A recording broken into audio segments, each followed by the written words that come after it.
Fine. Yes, today and onwards, we will discuss the significance of the Karnataka history for our prelims and mains examination. ಇಲ್ಲಿ KPSC KS ಇದ್ದೀರಾ ಅಥವಾ ಎಲ್ಲ mix ಇದ್ದೀರಾ? PS ಎಲ್ಲ mix ಇದೆ. KS batch ಮಾತ್ರನಾ? Okay. PS ಏನು ಇದ್ದೀರಾ? ಏನು ತಪ್ಪೇನಿಲ್ಲ. ಈ ಪೇಪರ್ ಎಲ್ಲ ಪೇಪರ್ಗೂ ಯೂಸ್ ಆಗುವಂಥದ್ದು. ನಿಮ್ಮ KPSCಗೂ ಯೂಸ್ ಆಗುತ್ತೆ, UPSCಗೂ ಕೂಡ ಯೂಸ್ ಆಗುತ್ತೆ. ಇದರಲ್ಲಿ more than 60% topics it's a part of the UPSC syllabus. Karnataka ಹಿಸ್ಟ್ರಿಯಿಂದ 60% ಅಷ್ಟು ಭಾಗ UPSC ಕೂಡ ಬರುತ್ತೆ. ಅದು UPSC ಟಾರ್ಗೆಟ್ ಮಾಡಿದ್ರು ಕೂಡ ನೀವು ಸೌತ್ ಇಂಡಿಯನ್ ಹಿಸ್ಟ್ರಿ ಅಂತ ಓದ್ತೀರಾ. ಸೌತ್ ಇಂಡಿಯನ್ ಹಿಸ್ಟ್ರಿ ಬಂದಾಗ it's a part of the south Indian history.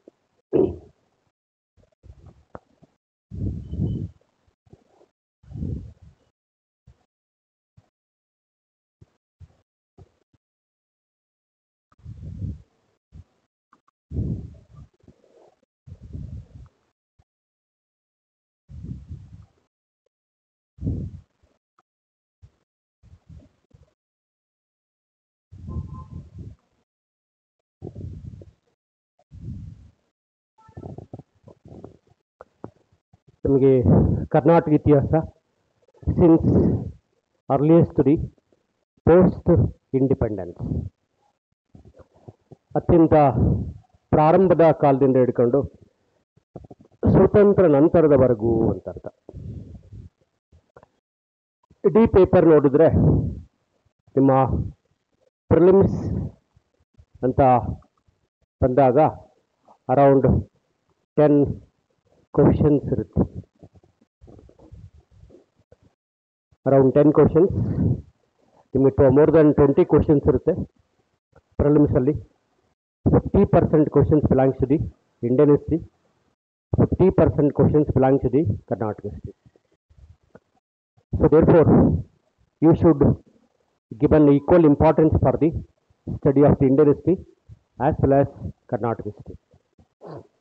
Indian ಹಿಸ್ಟ್ರಿಗೆ ಎಷ್ಟು ಇಂಪಾರ್ಟೆನ್ಸ್ ಕೊಡ್ತಿರೋ ಕರ್ನಾಟಕ ಹಿಸ್ಟ್ರಿ ಕೊಡಷ್ಟೇ ಇಂಪಾರ್ಟೆನ್ಸ್ ನೀವು ಕೊಡಬೇಕಾಗುತ್ತೆ. For the mains examinations around 5 questions ಇರುತ್ತೆ.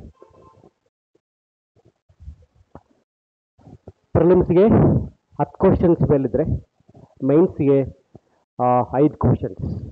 ನಿಮಗೆ 1 ಕ್ವಶನ್ ಅಂತ ಅಂದರೂ ಕೂಡ 12 into 5 60 ಮಾರ್ಕ್ಸಿಗೆ ಮೈನ್ಸ್ ಬರುತ್ತೆ. ಹಾಗಾಗಿ ಎರಡಕ್ಕೂ ಸಮಾನ ಅವಕಾಶಗಳನ್ನು ನೀವು ಕೊಡಬೇಕಾಗುತ್ತೆ. ಪ್ರತಿ ಚಾಪ್ಟರ್ ಓದ್ತಾ ಇರಬೇಕಾದ್ರೆ ಅದು ನಿಮಗೆ ಪ್ರಿಲಿಮ್ಸ್ ಕ್ವಶನ್ಸ್ ಹೇಗೆ ಬರುತ್ತೆ, ಮೈನ್ಸ್ ಕ್ವಶನ್ಸ್ ಹೇಗೆ ಬರುತ್ತೆ, ಎರಡೂ ನಿಮ್ಮ ಮೈಂಡಲ್ಲಿ ಸತತವಾಗಿ ಬರ್ತಾ ಇರಬೇಕು. ನಾನು ಒಂದು ಚಾಪ್ಟರ್ ಆದಮೇಲೆಲ್ಲ ಮೈನ್ಸ್ ಕ್ವಶನ್ಸ್ ನಿಮಗೆ ಕೊಡ್ತಾ ಇರ್ತೀನಿ. ಆಸಕ್ತಿ ಬರೆಯುವ ಮೆಥಡನ್ನು ಹೇಳ್ಕೊಡ್ತೀನಿ. ನೀವು ಆಸಕ್ತಿರೋರು ಇನ್ನೂ 1 ವಾರ ನಾನು ನಿಮ್ಮ ಜೊತೆ ಸಮಯ ಕಳಿತೀನಿ, ಮುಂದಿನ ಭಾನುವಾರದವರೆಗೂ, ಆಯಿತಾ? ಸೊ ಹಾಗಾಗಿ ಅಷ್ಟೊತ್ತಗತ ಅವರದ್ದು ಬರೆದು ತರೋಂಗಿದ್ರೆ ನಾನು ಕ್ವಶನ್ಸ್ ಕೊಡ್ತೀನಿ, ಬರೆಯುವ ಮೆಥಡ್ ಹೇಳ್ಕೊಡ್ತೀನಿ. ಆ ಥರ ತಾವು ಬರ್ಕೊಂಡು ನನಗೆ ಕೊಡ್ಬೋದು. ಸೊ ಎಲ್ಲರೂ ಬರೆದ್ರೆ ನಾನು ಆನ್ಸರ್ ಹೇಳ್ತಾ ಇರ್ತೀನಿ. ನಿಮ್ಮ ಆನ್ಸರ್ನ ನೀವು ಅವ್ರಿಗೆ ಕೊಡಿ, ಅವ್ರು ನಿಮಗೆ ಕೊಡಿ, ಕರೆಕ್ಷನ್ ಮಾಡ್ತಾ ಹೋಗ್ತಾವಲ್ಲ. ಎಲ್ಲರದು ವ್ಯಾಲ್ಯೂಷನ್ ಬಗ್ಗೆ ನಂಗೆ ಟೈಮ್ ಆಗಲ್ಲ. ಬಟ್ ಆಸಕ್ತರೇ ಬರಿಬೋದು, ಎಲ್ಲರೂ ಬರಿಬೇಕು ಅಂತ ಬಾಮ. ಆಸಕ್ತರೇ ಬರಿಬೋದು ಹೊರತು ಎಲ್ಲರೂ ಬರಿಬೇಕು ಅಂತ ಇಲ್ಲ. ಬಟ್ ಬರೆದ್ರೆ ವೆಲ್ ಆ್ಯಂಡ್ ಗುಡ್. ಯಾಕೆಂದ್ರೆ ಈಗ ನೋಟಿಫಿಕೇಶನ್ ಸ್ಟಾರ್ಟ್ ಆಗ್ತಾ ಇದೆ. ಮೋಸ್ಟ್ಲಿ ಈ ತಿಂಗಳು ಕೊನೆಯಲ್ಲಿ ಅಥವಾ ನೆಕ್ಸ್ಟ್ ಮಂತ್ ಫಸ್ಟ್ ವೀಕಲ್ಲಿ ಆಲ್ಮೋಸ್ಟ್ ಎಲ್ಲ ನೋಟಿಫಿಕೇಶನ್ಸ್ ಸ್ಟಾರ್ಟ್ ಆಗ್ತಾ ಇದೆ. ಆ ಇನ್ನರ್ ರಿಸರ್ವೇಷನ್ನು ಅದು ಕಂಪ್ಲೀಟ್ ಆಗಿದೆ ಆಲ್ಮೋಸ್ಟು. ಇವ್ರು ಮಾಡ್ತಾರವರು. ಹಾಗಾಗಿ ನೀವೆಲ್ಲ ಧೈರ್ಯವಾಗಿ ತರಗತಿಗಳಿಗೆ ಬರ್ಬೋದು, ಏನು ಅಡ್ಡಿ ಇಲ್ಲ.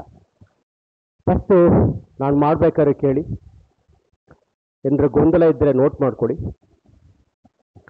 ನೀವು ಹೇಳಿದರೆ ಈ ಥರ ಅರ್ಥ ಆಗಿಲ್ಲ ಅಂತ ನೀವು ನನ್ನ ಗಮನಕ್ಕೆ ತಂದರೆ ಮತ್ತೆ ಅದು ನಮಗೆ ಕ್ಲಾರಿಫಿಕೇಷನ್ ಕೊಡ್ತೀನಿ. ಫಸ್ಟು ನೀವು ನನ್ನ ಮಾತು ಕೇಳಬೇಕು, ಆಮೇಲೆ ನಾನು ನಿಮ್ಮ ಮಾತನ್ನು ಕೇಳ್ತೀನಿ. ಅಡ್ಡಿ ಇಲ್ಲಲ್ಲ? ಓಕೆ. ನಾನು ನೋಟ್ಸ್ ಕೊಡೋಕ್ಕೆ ಹೋಗಲ್ಲ, ನಿಧಾನಕ್ಕೆ ಎಕ್ಸ್ಪ್ಲೈನ್ ಮಾಡ್ತಾ ಇರ್ತೀನಿ. ನೀವು ಹಾಗೇ ನೋಟ್ಸನ್ನು ಬರ್ಕೋಬೇಕು. ಆಗುತ್ತಲ್ಲ? ಓಕೆ. ಫಾಸ್ಟ್ ಏನು ಮಾಡಲ್ಲ, ನಿಧಾನಕ್ಕೆ ಹೋಗ್ತೀನಿ, ಬರ್ಕೋಬೋದು ನೀವು, ಅಡ್ಡಿ ಇಲ್ಲ. Okay fine. ಸಿ, ಇದು ಡೆವಲಪ್ಮೆಂಟ್ ಆಫ್ ದಿ ಸ್ಟೇಜ್. ನಿಮಗೆ ಮೇನ್ಸ್ ಬರಿಬೇಕು ಅಂತಂದರೆ you have a thorough knowledge about the entire paper. Indian history ಓದಿದವ್ರಿಗೆ ಇದು ಸುಲಭ ಆಗಿರುತ್ತೆ. ಏನ್ಸೆಂಟ್ ಹಿಸ್ಟ್ರಿ ಆಗಿದೆಯಾ? ಏನ್ಸೆಂಟ್ ಮಿಡಲ್ ಹಿಸ್ಟ್ರಿ ಇನ್ನೂ ಸ್ಟಾರ್ಟ್ ಮಾಡಿಲ್ಲ. ಮಾಡರ್ನ್ ಹಿಸ್ಟ್ರಿ ಆಗಿದೆ. ಓಕೆ, ಅಡ್ಡಿ ಇಲ್ಲ, ಅವ್ರಿಗೆ ಯಾವುದು ಅನುಕೂಲ ಅದು ಮಾಡಿರ್ತಾರೆ. ಎಸ್, ಈಗ ನಾವು ಟಾಪಿಕ್ ಸಂಬಂಧಪಟ್ಟಂತೆ ಬರೋಣ. First one, do you know the entire syllabus of the Karnataka history? ಗೊತ್ತಿದೆಯಲ್ಲ? ಸಿಲೆಬಸ್ ಗೊತ್ತಿದೆ ಹೇಳ್ಬೇಕಾ? ಸಾಮಾನ್ಯ ಗೊತ್ತಿರುತ್ತೆ, ಯಾಕೆ ನಾವೆಲ್ಲ ಪ್ರಬುದ್ಧ ಕನ್ನಡಿಗರಾಗಿದ್ದಕ್ಕೋಸ್ಕರ ಬಹುಶಃ ತಮಗೆಲ್ಲ ಪರಿಚಯ ಇದೆ ಅಂದ್ಕೊಂಡಿದ್ದೀನಿ. ಆಯಿತಾ? ಎಸ್, ನೋಡೋಣ. ಯಾವ್ಯಾವ ಪುಸ್ತಕವನ್ನು ನೀವು ಓದಬೇಕು ಇದಕ್ಕೆ? ಕರ್ನಾಟಕ ಹಿಸ್ಟ್ರಿಗೆ ಯಾವ್ಯಾವ ಪುಸ್ತಕಗಳನ್ನು ಓದಬೇಕು ಅಂತ ಗೊತ್ತಿರಬೇಕು. ಆಯಿತಾ? First one,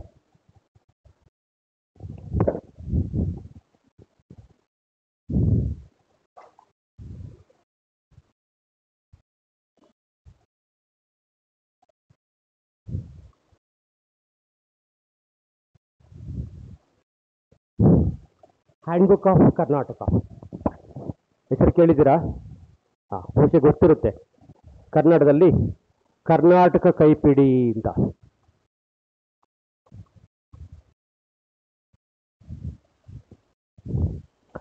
published by the ministry of information broadcasting, government of Karnataka. ಇದು ಕರ್ನಾಟಕ ಸರ್ಕಾರದ ಪ್ರಕಟಿತ ಪುಸ್ತಕ. ಆಯಿತಾ? ನೀವೇನಾದರೂ ಕನ್ನಡ ಸಂಸ್ಕೃತಿ ಇಲಾಖೆಗೆ ಹೋದರೆ, ಕನ್ನಡ ವಾರ್ತಾ ಮತ್ತು ಪ್ರಚಾರ ಇಲಾಖೆಗೆ ಹೋದರೆ ಈ ಪುಸ್ತಕ ಸಿಗುತ್ತೆ. ಅಥವಾ ನೀವು ಸೆಂಟ್ರಲ್ ಲೈಬ್ರರಿಗೆ ಏನಾರ ಹೋದರೆ ಸಿಗ್ಬೋದು, ಅಥವಾ ನಿಮ್ಮ ಆನ್ಲೈನಲ್ಲಿ ಚೆಕ್ ಮಾಡಿದ್ರೆ ಡೌನ್ಲೋಡ್ ಕೂಡ ಮಾಡ್ಕೋಬೋದು. ಹ್ಯಾಂಡ್ ಬುಕ್ ಆಫ್ ಕರ್ನಾಟಕ ಅಂತ ಹೊಡೆದ್ರೆ ಪೂರ್ತಿ ಬರುತ್ತೆ. ಅದರಲ್ಲಿ ಕರ್ನಾಟಕ ಸಂಬಂಧಪಟ್ಟಂಥ ಅಷ್ಟು ಡೆವಲಪ್ಮೆಂಟ್ಸನ್ನು ತಿಳ್ಕೊಳ್ಬೋದು. Karnataka history, Karnataka culture, Karnataka science and technology, okay, ಕರ್ನಾಟಕದ agriculture, industries, music, dance, religion ಎಲ್ಲ ಬರುತ್ತಲ್ಲಿ. ಹಾಗಾಗಿ ಇದು government of Karnataka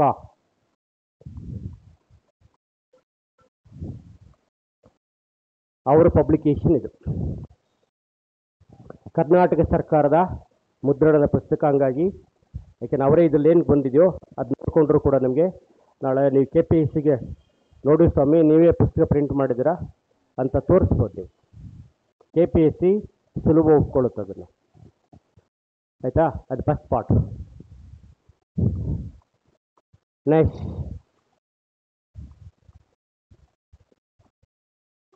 Karnataka through the ages. Karnataka through the ages ಅಂತ. ಓಕೆ, ಬರೀ ಪುಸ್ತಕ ಹೆಸರಿಗೆ ಟೈಟ್ಲ್ ಕೇಳಿದ್ದೀರಾ? ಕೇಳಿಲ್ಲ, ಇವತ್ತೇ ಕೇಳ್ತಾ ಇದ್ದೀರಾ? ಹಾಂ, ಓಕೆ. ಇದು ಈಗಿನ ಪುಸ್ತಕ ಅಲ್ಲ. It published by the Mysuru government in the year 1972. ಇವತ್ತು ಕರ್ನಾಟಕ ಗೌರ್ಮೆಂಟ್ ಅಡ್ಡಿದ್ದು, ಆಗ 1973ಗಿಂತ ಮೊದಲು ಇದು ಮೈಸೂರು ಗೌರ್ಮೆಂಟ್ ಅಂತಾಗಿದ್ದು. ಆಗ ಇದು ಪಬ್ಲಿಷ್ ಆಗಿದ್ದು. ಇವತ್ತು ಕೂಡ ಇದು ಪ್ರಸ್ತುತ ಲೈಬ್ರರಿಗೆ ಹೋದರೆ ಪುಸ್ತಕ ಸಿಗುತ್ತೆ. ಇದು ಕೂಡ government of Karnataka or government of Mysuru. ಇವೆರಡು authentic text on this one. Next, history of Karnataka, KR Basavaraj.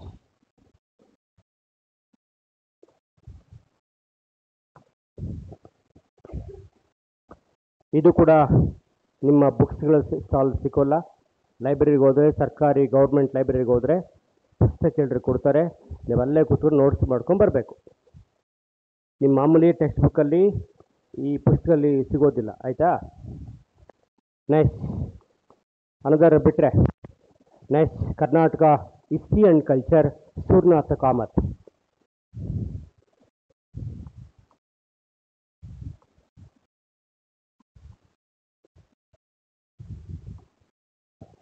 ಇದು ಕನ್ನಡ ಸಿಗುತ್ತೆ, ಎಲ್ಲ ಬುಕ್ಸಲ್ಲಿ ಸಿಗುತ್ತಿದ್ದು. ಮಿಲ್ ಬುಕ್ಸಲ್ಲಿ ಹೋದರೂ ಕೂಡ ಈ ಪುಸ್ತಕ ಸಿಗುತ್ತೆ. ಪೂರ್ತಿ ಕನ್ನಡ ಅಂಡ್ ಇಂಗ್ಲೀಷ್ ಮೀಡಿಯಮ್ ಇದೆ, ನೀವು ಅದನ್ನು ಚೆಕ್ ಮಾಡ್ಕೋಬೋದು, ಆಯಿತಾ? ಇದು first stage of the this one. ಅದನ್ನು ಬಿಟ್ಟರೆ ನಿಮಗಿನ್ನು ಹೇಳಬೇಕು ಅಂತಂದರೆ Karnataka cultural history of Karnataka by the Palaksha.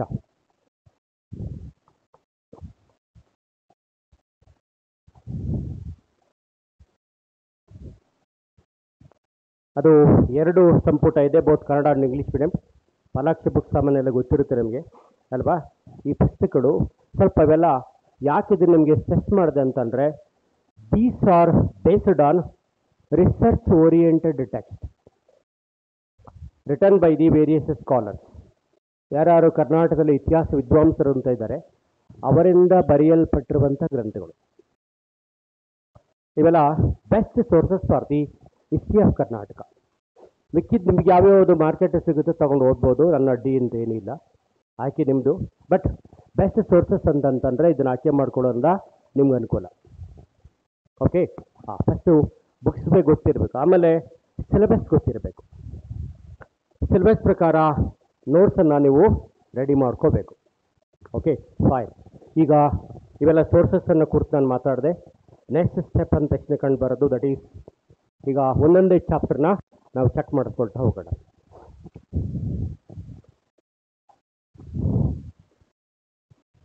First, pre historic India and Karnataka.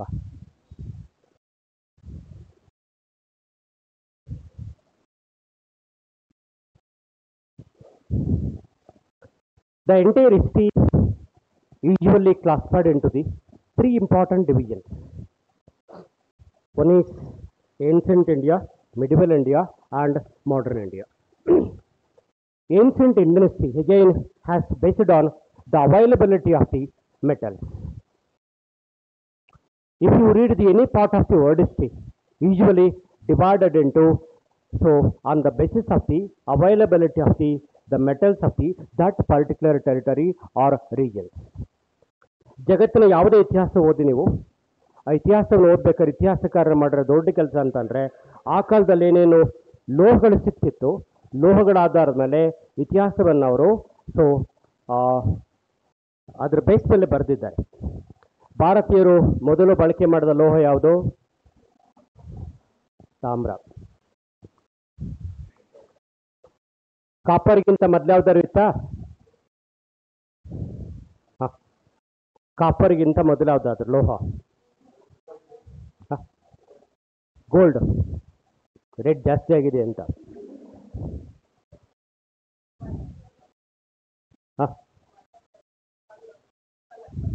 ಅಲ್ಲಮ್ಮ, ಕಾಪರ್ಗಿಂತ ಮೊದಲು ಯಾವುದಾದ್ರೂ ಮೆಟಲ್ ಇತ್ತಾ?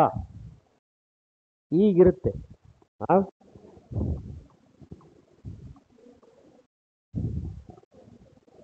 ಕಂಚು. ಅರ್ಥ ಆಯ್ತಾ? ಇದು ಮಿಶ್ರ ಲೋಹ, ತಾಮ್ರ ಮತ್ತು ಸತುಗಳ ಮಿಶ್ರಣವನ್ನು ಕಂಚು ಅಂತ ಕರೀತಿದೆ. ಅದಕ್ಕಿಂತ ಮೊದಲು ಯಾವುದು ಇರಲಿಲ್ಲ, ಬರೀ ಸ್ಟೋನ್ಗಳಿದ್ದು. ಹಾಗಾಗಿ ಇಲ್ಲಿ ಸಿಕ್ಕಂಥ ನಾಗರಿಕತೆ ಶಿಲಾಯುಗ ಸಂಸ್ಕೃತಿ. ಇಲ್ಲಿ ಸಿಕ್ಕಂಥ ನಾಗರಿಕತೆ ಬ್ರಾಂಜಲ್ಲಿ ಬ್ರಾಂಜೇಜ್ ಕಲ್ಚರ್. ಯಾವುದು ಬ್ರಾಂಜೇಜ್ ಕಲ್ಚರ್? Indus valley civilisation. ನಮ್ಮ ದೇಶದಲ್ಲಿ ಹೆಚ್ಚು ತಾಮ್ರ ಬ್ರಾಂಜ್ ಸಿಗ್ತಾ ಇದ್ದ ಸಂದರ್ಭದಲ್ಲಿ ಬೆಳೆದು ಬಂದ ಸಂಸ್ಕೃತಿ ಯಾವುದು ಅಂತಂದರೆ that was called bronze age culture ಅಥವಾ ಹರಪ್ಪನ್ ಕಲ್ಚರ್. ಓಕೆ, ಈಗ ಇಂಥ ಸ್ಟೋನ್ಗಳ ಕಾಲದಲ್ಲಿ ಇದ್ದಂಥ ಸಂಸ್ಕೃತಿ ಹೆಂಗೆ ಕರಿತೀವಿ ಅಂತಂದ್ರೆ ನಾವು ಓಕೆ ಸ್ಟೋನ್ ಏಜ್ ಕಲ್ಚರ್ ಅಂತ ಕರಿತೀವಿ.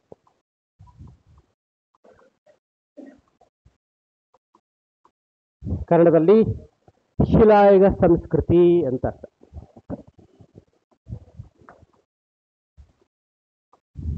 ಶಿಲಾಯುಗ ಸಂಸ್ಕೃತಿ ಅಂತ ಇದನ್ನ ಗುರುತಿಸ್ಕೊಳ್ತೀವಿ. ಭಾರತದಲ್ಲಿ ಯಾರು ಫಸ್ಟು ಈ ಇಂಥ ಸಂಸ್ಕೃತಿ ಓದಬೇಕು ಅಂತ ತಿಳಿಸ್ಕೊಟ್ಟವ್ರು ಯಾರು? ಕಲ್ಲುಗಳನ್ನು ಇಟ್ಕೊಂಡು ದೇಶದ ಇತಿಹಾಸ ಓದ್ಬೋದು ಅಂತ ನಮಗೆ ಫಸ್ಟು ಪರಿಚಯ ಮಾಡಿದ ಐರೋಪ್ಯ ವಿದ್ವಾಂಸರು. ಹೇಳಲೇಬೇಕು ಅಂತೇನಿಲ್ಲ, ನಿಮ್ಮ ಗಮನಕ್ಕೆ ಏನಾದರೂ ಬಂದಿದ್ರೆ ಅಲ್ಲಿ ಇಲ್ಲಿ ಓದ್ಬೇಕಾದ್ರೆ ತಾವು ಸರ್ಚ್ ಮಾಡಿದ್ರೆ ನೀವು ನನ್ನ ಗಮನಕ್ಕೆ ತರ್ಬೋದು. He was the first European scholar who identified or introduced the way of the study of Stone Age culture in our India. Back side ಕೇಳ್ತಾ ಇದೆಯಾ? ಓಕೆ, ನಿಧಾನಕ್ಕದು ಫಸ್ಟ್ ಗೇರಿಂದ ಸೆಕೆಂಡ್ ಗೇರ್ ಅಂತ ಥರ್ಡ್ ಗೇರ್ ನಿಧಾನಕ್ಕೆ ಬರುತ್ತೆ, ಹಾಗಾಗಿ ಸ್ವಲ್ಪ ವಾಯ್ಸ್ ನಿಧಾನಕ್ಕೆ ಬರುತ್ತೆ, ಅಡ್ಡಿ ಇಲ್ಲ. ಹಾಂ, ಎಸ್, ಇಂಥ ಸಂಸ್ಕೃತಿಯನ್ನು ಭಾರತದಲ್ಲಿ ಮೊದಲು ಪರಿಚಯ ಮಾಡಿದವರು. ನಾನು ಕೇಳ್ತಾ ಹೋಗ್ತೇನೆ, ನೀವು ಹೇಳ್ತಾ ಹೋಗಿ. ಯಾಕೆಂದ್ರೆ ಅಲ್ಲಿ ನೋಡಿದ್ರೆ ನೀವೆಲ್ಲ ತುಂಬ ಮೆಚ್ಯೂರ್ಡ್ ಕಮ್ಯುನಿಟಿ ಅನ್ಸುತ್ತೆ. ಚೆನ್ನಾಗಿ ಓದ್ಕೊಂಡಿದ್ದೀರಾ ಅಂತ. ಹೌದೇನಮ್ಮ? ಓದ್ಕೊಂಡಿದ್ದೀರಾ? ಪರವಾಗಿಲ್ಲ, ಏನು ತೊಂದರೆ ಇಲ್ಲ. ಎಸ್, ಇಂಥ ಸಂಸ್ಕೃತಿಯನ್ನ ಭಾರತದಲ್ಲಿ ಮೊದಲು ಪರಿಚಯ ಮಾಡಿದವರು. ಇದನ್ನು ಓದಬೇಕು ಅಂತ ನಮಗೆ ಆಕ್ಚುಲಿ ಇತರದೆಲ್ಲ ಓದಬೇಕು ಅಂತ ಭಾರತೀಯರು ಪರಿಚಯ ಆಗಿದ್ದು ಬ್ರಿಟಿಷ್ ಭಾರತದಲ್ಲೇ ಹೊರತು ಅದಕ್ಕಿಂತ ಮೊದಲು ಇತರ ಸಂಸ್ಕೃತಿನ ಓದಬೇಕು ಅಂತ ನಮ್ಗೆ ಯಾರಿಗೂ ಪರಿಚಯ ಇರಲಿಲ್ಲ. ಹಾಗಾದರೆ who was the first European scholar who introduce the such way of culture ಇನ್ ಅವರ ಹಿಸ್ಟ್ರಿ?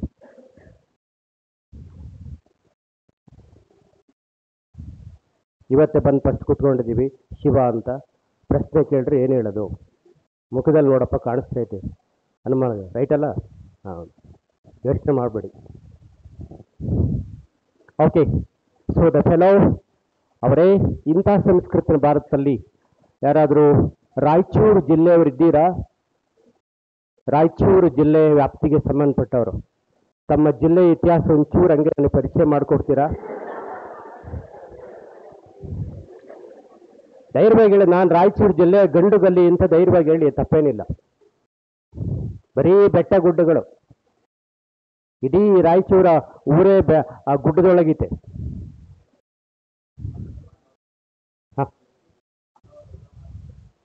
ಮಾನವರು ಅಲ್ಲೇ ಫಸ್ಟ್ ಹುಟ್ಟಿದ್ದು, ಅಂದ್ರೆ ಎಲ್ಲಿ ಬೇರೆ ಎಲ್ಲೂ ಹುಟ್ಟಿರ್ಲಿಲ್ಲ ಅಂತ ಹೇಳ್ತಾ ಇದ್ದೀರ.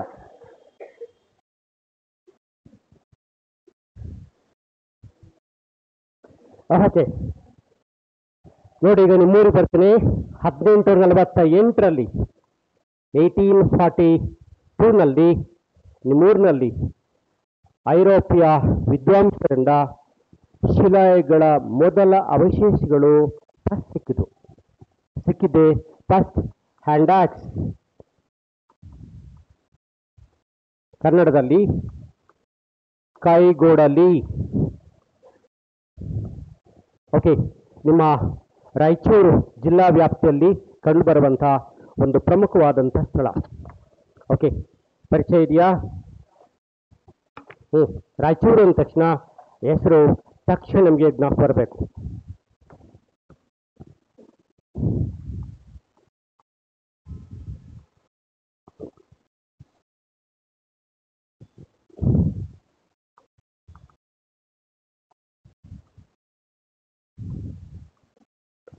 ಲಿಂಗಸಗೂರು, ಯಾರು ಇದ್ದೀರಾ? ರಾಯಚೂರು ಜಿಲ್ಲೆಯ ಲಿಂಗಸಗೂರಿನ ಯಾರು ಇದ್ದೀರಾ? ಇರಲೇಬೇಕು. ರಾಯಚೂರೇ ಪಾಪ ಸುಮ್ ಕೂತಾರೆ, ಪಾಪ ನೀವೇನೇನು ಹೇಳೋಕ್ಕಾಗುತ್ತೆ. 1842ರಲ್ಲಿ ರಾಯಚೂರು ಜಿಲ್ಲೆಯ ಲಿಂಗಸಗೂರು ಸ್ಥಳದಲ್ಲಿ ಕೈಕೋಡಲ್ಲಿ ಆಂಡಾಕ್ಸ್ ಫೌಂಡೆಡ್. ಹಾಗಾದರೆ ಯಾರಾದರೂ ಪತ್ತೆ ಮಾಡಿದವರು ಇರಬೇಕಲ್ವಾ? Found by doctor Primrose. ಹಿಂಗಡೆ ಕಾಣಿಸುತ್ತಾ? ದಪ್ಪ ಬರಿಬೇಕಾ? ಸಾಕಾ? ಇನ್ನು ಸ್ವಲ್ಪ ದಪ್ಪ ಬರಿಬೇಕಾ? Okay.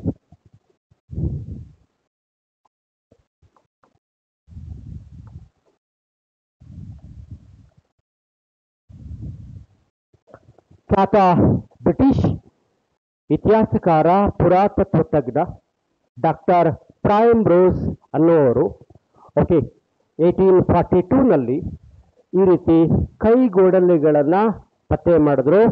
Okay, it belongs to the ಎಷ್ಟು ಜನ ಇಂಗ್ಲೀಷ್ ಮೀಡಿಯಂ ಇದ್ದೀರಾ? Please raise your hand. Okay, majority ಇದ್ದೀರಾ. Okay, no problem. Belongs to mesolithic age.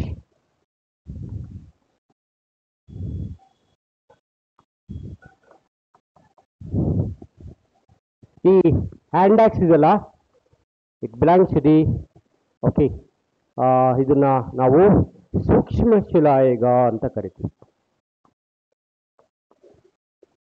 ಸೂಕ್ಷ್ಮ ಶಿಲಾಯುಗಕ್ಕೆ ಸಂಬಂಧಪಟ್ಟಂತ ಅಥವಾ ಇದನ್ನ ನಾವು ಮಿಡ್ಲ್ ಸ್ಟೋನ್ ಏಜ್ ಅಂತ ಅರ್ಥ. ಮಧ್ಯ ಶಿಲಾಯುಗ ಅಂದ್ರೆ ಒಂದೇ, ಸೂಕ್ಷ್ಮ ಶಿಲಾಯುಗ ಅಂದ್ರೂ ಕೂಡ ಒಂದೇ. ಈ ಶಿಲಾಯುಗಕ್ಕೆ ಸಂಬಂಧಪಟ್ಟಂತ ಅವಶೇಷ ಮೊದಲು ಸಿಕ್ಕಿದ್ದು ನಮಗೆ ಅಂತಂತಂದ್ರೆ ಅದು ಹ್ಯಾಂಡಾಕ್ಸ್ ಅಂತ ಪತ್ತೆ ಮಾಡಿದರು ಡಾಕ್ಟರ್ ಪ್ರೈಮ್ ರೋಸ್. ಹಾಗಾಗಿ who introduce the pre historic study in India ಅಂತ ಕೇಳಿದ್ರೆ introduce by the doctor Primrose ಅಂತ ಹಾಕ್ಬೇಕು.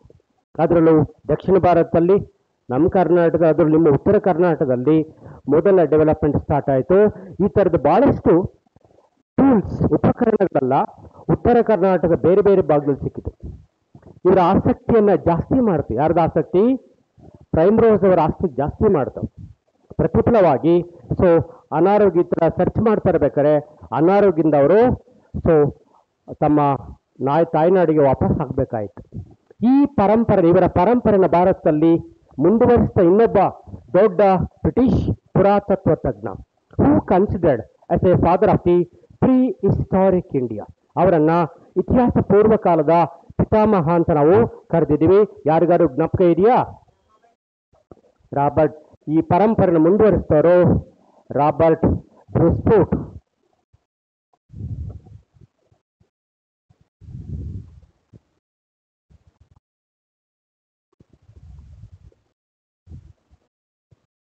ರಾಬರ್ಟ್ ಬ್ರೂಸ್ಫೋರ್ಡ್ ಅಂತ.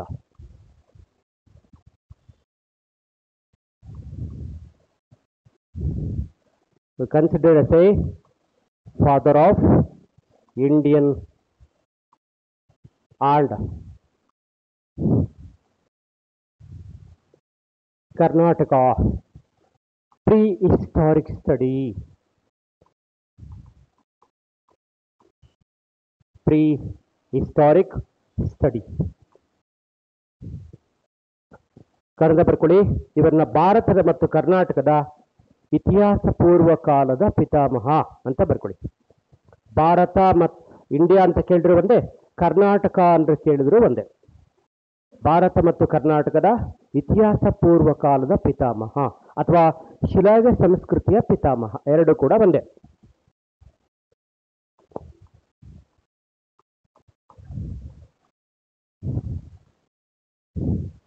ಸಂಸ್ಕೃತಿಯ ಪಿತಾಮಹ ಎರಡು ಯಾವ್ದು ಬೇಕಾದ್ರೆ ಹಾಕೊಳ್ಳಿ. That's important stages behind the this one. ಇದು ಮೊದಲ ಆಯಾಮವನ್ನು ನಾವಿಲ್ಲಿ ಗುರುತಿಸ್ಕೊಳ್ತಾ ಹೋಗ್ತೀವಿ. First major development of the stage. Yes, ಇವ್ರ ಬಗ್ಗೆ ನಮಗೆ ಗೊತ್ತಿರಬೇಕು. ಎಸ್, ಇದು was not only identified the tools in the Karnataka, also identified the tools in the various parts of the south India. Karnataka ಸೇರಿದಂತೆ ದಕ್ಷಿಣ ಭಾರತದ ಬಹುತೇಕ ಸ್ಥಳಗಳಲ್ಲಿ ಶಿಲಾಯುಗ ನೆಲೆಗಳನ್ನು ಮೊದಲು ಪತ್ತೆ ಮಾಡಿದರು ಅಂತಂದರೆ ರಾಬರ್ಟ್ ಬ್ರೂಸ್ಫೋರ್ಡ್. ಬರ್ಕೊಳ್ಳಿ. ಕರ್ನಾಟಕ ಮತ್ತು ದಕ್ಷಿಣ ಭಾರತದ ವಿವಿಧ ಸ್ಥಳಗಳಲ್ಲಿ, ಕರ್ನಾಟಕ ಮತ್ತು ದಕ್ಷಿಣ ಭಾರತದ ವಿವಿಧ ಸ್ಥಳಗಳಲ್ಲಿ ಇತಿಹಾಸ ಪೂರ್ವದ ನೆಲೆಗಳನ್ನು ಪತ್ತೆ ಹಚ್ಚಿದವರು ಅಂತ ಹಾಕೊಳ್ಳಿ. ಈ found the remains of the found remains of prehistoric tools in various parts of South India. Parts of South India.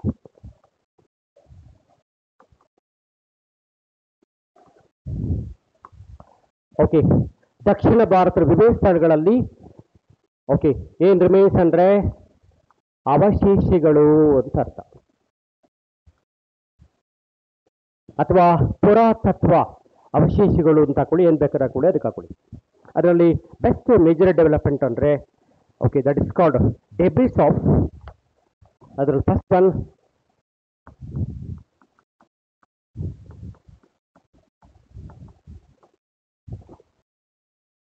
debris of laterite,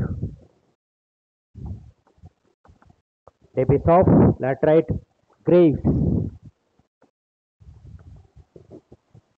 grave. Okay, found at a place called in the name of the Pallavaram. Pallavaram in Tamil Nadu. ಬರ್ಕೊಳ್ಳಿ, ತಮಿಳುನಾಡಿನ ಪಲ್ಲಾವರಂ ಎಂಬ ಸ್ಥಳದಲ್ಲಿ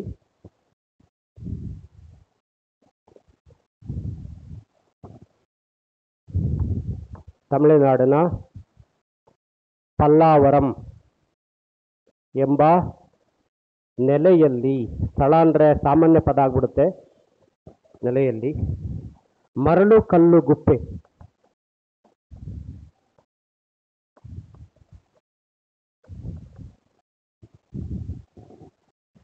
ಮರಳು ಕಲ್ಲುಗುಪ್ಪೆಯ ಅವಶೇಷಗಳನ್ನು ಇವರು ಪತ್ತೆ ಹಚ್ಚಿದರು. Okay, ಮರಳು ಕಲ್ಲುಗುಪ್ಪೆಯ ಅವಶೇಷಗಳನ್ನು ಪತ್ತೆ ಹಚ್ಚಿದರು. ಓಕೆ, ಪಲ್ಲಾವರ್ ಅಂತ ಪ್ಲೇಸ್ ಬರುತ್ತೆ ನಿಮಗೆ. ರಾಬರ್ಟ್ ಬ್ರೂಸ್ಫುಟ್ ಅಂದ ತಕ್ಷಣ ಹೆಸರು ನಿಮಗೆ ಗೊತ್ತಿರಬೇಕು. ಓಕೆ, ಹಾಗಾಗಿ ಈ ಪಲ್ಲಾವರಂ ಇದೆಯಲ್ಲ, ದಕ್ಷಿಣ ಭಾರತದ ಹಳೆಯ ಶಿಲಾಯುಗ ಕಾಲ ಜನರ ಏನೇನು ಮೊದಲ ಸ್ಥಳಗಳು ಅಂತಿದ್ದಾವೆ ಅದರಲ್ಲಿ ಇದು ಕೂಡ ಒಂದು. ಕರ್ನಾಟಕದಲ್ಲಿ ನಿಮಗೆ ಲಿಂಗಸೂರು ಅಂತ ಹೇಳಿದೆ, ಲಿಂಗಸೂರು ಬಿಟ್ಟರೆ ತಮಿಳುನಾಡಲ್ಲೂ ಕೂಡ ಇಂಥದ್ದ ಮಾನವರ ಪ್ರಾಚೀನ ಒಂದಾಗಿದೆ ಅಂತ ಅರ್ಥ. ಇದು ಬರ್ಕೊಳ್ಳಿ, ಇದು ಮಾನವರ ಪ್ರಾಚೀನ ನೆಲೆಗಳಲ್ಲಿ ಒಂದಾಗಿದೆ.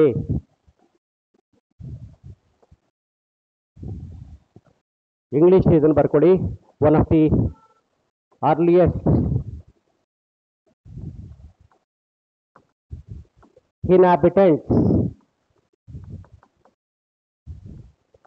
in South India. One of the earliest inhabitants of the South India. ಅಂದರೆ ವಾಸದ ನೆಲೆಗಳು ಅಂತ ಅರ್ಥ.